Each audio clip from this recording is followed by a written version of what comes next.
Here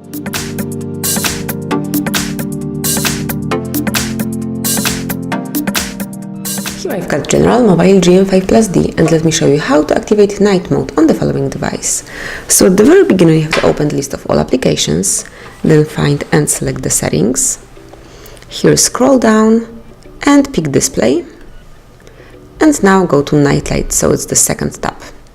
Here you can simply activate it by tapping on this switcher, and then you can change the intensity, so you can customize it and adjust it to your preferences. So let me pick this option.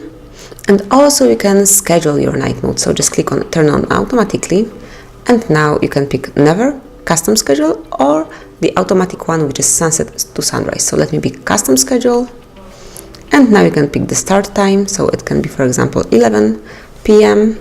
and then the end time, it can be 5 a.m. next day.